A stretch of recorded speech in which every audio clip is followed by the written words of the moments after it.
cafe anyway. Mike's Daily Podcast. I had to take a couple days off because there was this thing called a day off that I took. So here we are. Mike's Daily Podcast. It's episode something. But I bet it's like starting with 22,000, and everybody I know is walking around and they're having a good time because it's the end of the week and it's almost the weekend and people are happy. It's episode 2284. So there you go. Well, you might be asking, Mike's Daily Podcast. Mike, what are we going to cover on today's show? What's the podcast picture? What? Give me the info. Daily. Give me the data. Podcast. Uh-oh, I want some wildlife. So I think today I will post a picture of a particular being that's been in my... So I was so excited the other day. I'm a big fan of this YouTube channel. And I guess the future, if I want to exist and survive in the future land, in the world of the future, I will have to have this podcast be a video cast and have a camera. Because apparently you need to... Now, I would never ever do that because that's boring, me and talking in front of a camera to just watch that.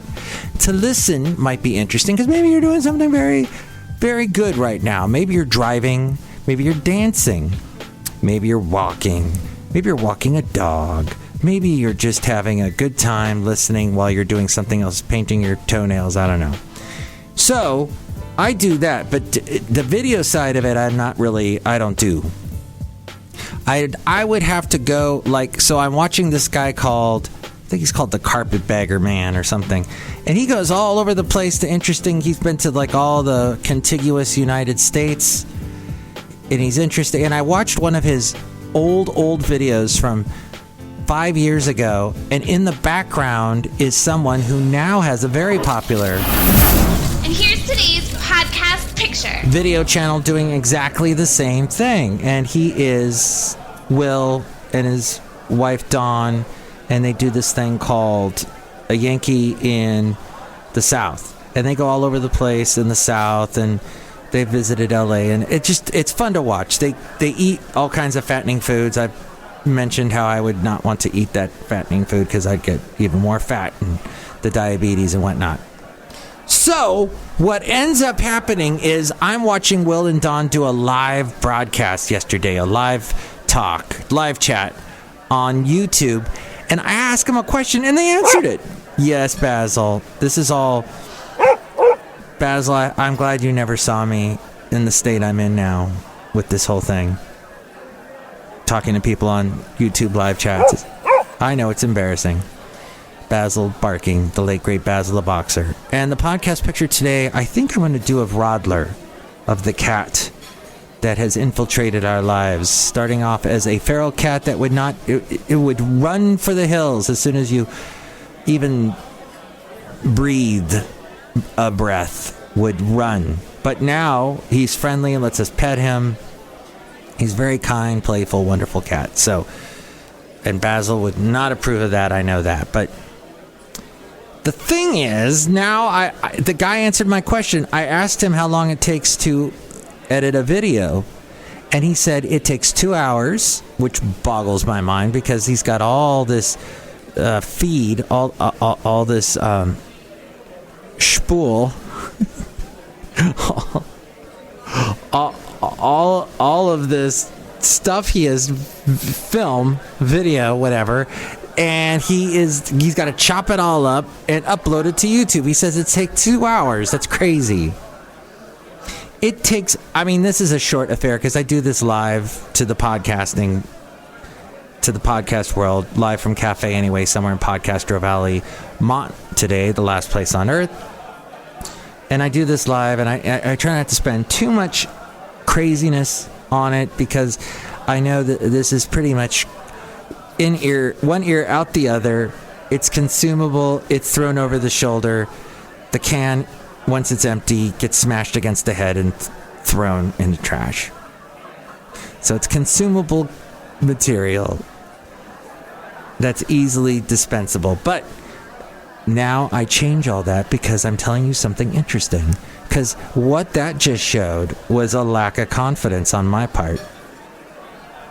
And I was listening to, I think is it Peter Green, Brian Green? I know there's a Brian Green. Wasn't it Brian Austin Green? The guy from Beverly Hills 90210, and he dated Megan Fox for a while. And then there's, I think, Peter Green. Is he the physicist? I listened to him the other day, and he brought up an interesting point about how, that time and space might all consist of matter. Space might not only be, it's matter, and you move back and forth in space, and space is surrounded by matter, but possibly time consists of particles, just like space does. And I thought that was fascinating. And then he said that there is a self-awareness in all particles. Like when I talk, he said, and I just said a sentence, there was a certain self-awareness in that sentence that came out of my mouth, and I kind of thought I did a good job with it. And then the host said, wow, you have a lot of confidence, which made me think about confidence. The most important thing to know about low self-confidence is that it's not your fault. The factors that contribute to low self-confidence combine and interact differently for each person. Your genes, cultural background, childhood experience, and other life circumstances all play a role. But don't lose heart. Although we can't change the experiences in our past that shape us, there is plenty we can do to alter our thoughts and expectations to get more confidence. Some of what molds our self-confidence is built into our brains at birth. Studies have shown our genetic makeup affects the amount of certain confidence-boosting chemicals our brain can access. Serotonin, a neurotransmitter associated with happiness. And isn't that the thing that you need to make you sleepy, to fall asleep at night? Some people get serotonin pills. And Oxycontin, the cuddle hormone, can, as we go outside a cafe anyway, we're bringing Mike's Daily Podcast somewhere in Podcaster Valley Mont, can both be inhibited by certain genetic variations. Somewhere between 25 to 50% of the personality traits linked to confidence may be inherited. Some aspects of our behavior can also stem from our temperament. If you're naturally more hesitant and watchful, especially in unfamiliar circumstances, you may have a tendency called behavioral inhibition. When you're confronted with a situation, you stop and check to see if everything seems the way you expected it to be. If something appears awry, you're likely to move away from the situation. Behavioral inhibition is not all bad. We need some people in the world who don't impulsively jump into every situation. If you're a cautious and reserved person, self-confidence may have eluded you. But once you understand yourself and the tools, you will be able to work with your temperament and not fight it. Fascinating. I wonder if I have a bit of that, behavioral inhibition. You stop and check to see if everything seems the way you expect it to be. Is that the same as just being cautious in general? Being careful? I mean, with money, most financial guys I've talked to say if you should really, if you're being pressured into spending money, you probably shouldn't spend the money. If you just jump into it impulsively and spend the money, you probably are going to just waste it. You're going to spend it on something stupid. What do you call it? Point of purchase items in the supermarket. Ooh, look at that. Corn's on sale for $5. And you buy 15 shucks of corn that you don't even eat. It turns bad and gross. Life experiences, a number of individual experiences can lead to feeling completely unsure of yourself or even worthless. There's trauma that's affected you, like emotional abuse, physical or worse, can all significantly affect our feelings of self-worth. Parenting style, the way we were treated in our family of origin, can affect us long after childhood. If you had a parent who constantly belittled you, compared you to others, or told you that you would never amount to anything, you likely carry those messages with you today. So, that's something I know a lot of us have to work through. Childhood bullying can leave a mark on your confidence. when it comes to looks, intellectual, and athletic abilities and other areas of your life.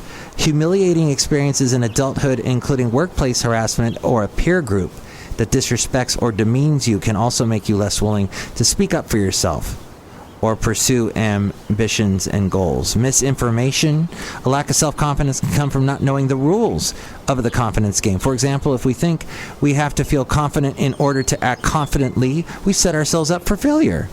Perfectionism is another form of faulty thinking that contributes to low self-confidence. If we believe we have to have something all figured out before we take action, those thoughts can keep us from doing the things we value. I guess we have to take a leap sometimes. Even learning and understanding what confidence is and isn't is a big step towards boosting it. Many media messages are designed to make us feel lacking. Companies that want to sell you products usually start by making you feel bad about yourself, introducing a problem that's not really a problem. And then they have the answer, and you buy it, and you spend money, and then they get to be this big, huge company that's just fed off of you like a leech. Social media, anxiety and depression can cause lack of self-confidence. Go see someone, a professional, about that. So, there we go. I got all that from Psychology Today, by the way. PsychologyToday.com. Very, very helpful. You know, some of the stuff I talk about doesn't necessarily stick in my brain, and I have to go back and listen to the podcast. Because I'm not one of these guys that find out more in the notes, in the show notes. There's a link in the show notes down below. No, I'm not going to do that, because you're not going to do that. I put it in the podcast. If you miss something, rewind and listen. It takes you 5 seconds to rewind. You hit that little button that says 15 seconds, and it's got that circle rotating counterclockwise, actually. Because apparently rotating counterclockwise brings you back in time, and time is made out of particles. Look who's here. Outside a cafe anyway, somewhere in Podcaster Valleymont. Hello, Michael Mashes, Madame Rootabega on set. It's very interesting. Ooh. Have you ever dated Brian Austin Green? Yes. Did you ever go back in time? Yes. No. Okay, look who else is here. Hello there, Mike. This is Valentino, the parking attendant. And this is Bison Bentley. Do you know that? Mike, how come she answered a question that you didn't even ask there?